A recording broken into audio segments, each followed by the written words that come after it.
What's up, everyone? Welcome to the Power Play with CJ. I'm going to focus in on rumors that Alex Radulov could be attempting an NHL comeback, or he wants to come back to the NHL, which is interesting. He's second all time in scoring in the KHL now, and his agent let it leak that he wants to. He's had conversations with Patrick Roy, who was his junior coach.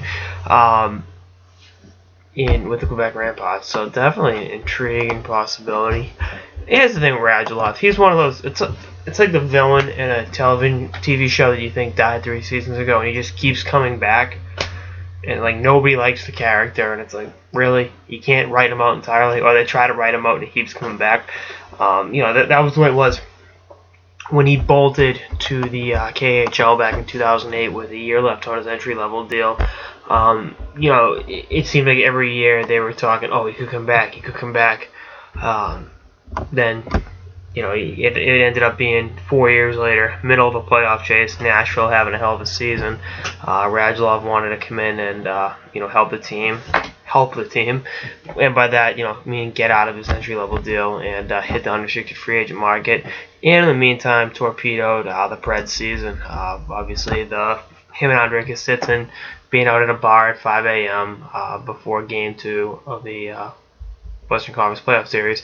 Definitely a moronic decision. And, the guy's a selfish son of a bitch. He's had nothing but issues in Russia.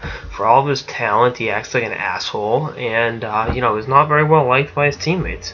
It's unfortunate that, his skill set gets overshadowed by how much of a D-bag he is. And this guy had better than a point a game at the Olympics. I mean, skill-wise, he's as good as anyone out there. But it's just a really, really bad situation with him. And, Patrick Roy's an old-school guy. I know that he coached him in junior. I believe he has the Q record for most points in a game. And just it was an absolutely amazing player up there. But it's just 11 points in a game. He had 152 points in 62 games last year junior hockey. That's a lot. I don't need to tell you guys that. 55 points in 23 playoff games. That's also a lot. But, again, he's more trouble than he's worth. As good as he is offensively, who's to say mid-season doesn't say screw this and leave Denver and go back to the KHL. So it's been, I think, 4 years since I've mentioned Radulov's name on the show, or 3 anyway. I'm gonna look it up right now. Again, I love his skill set. I mean, his wrist shot, his hands, his ability to find holes in defense. But he's actually not a bad defensive player. He led rookies in plus-minus rookie year in the NHL, and I think this is the KHL's all-time leader in plus-minus, which is, I know that stat carries a little bit less, but I haven't mentioned Radulov on the show since actually on this date 3 years ago, June 6, 2012, when the Predators announced that they would not be re-signing him. He would become an unrestricted free agent. So definitely it's been a minute or two. His name's gonna come up every now and then, but I think we've seen the last of him on the show. I think the way he shot himself out of Nashville rubbed a lot of people the wrong way.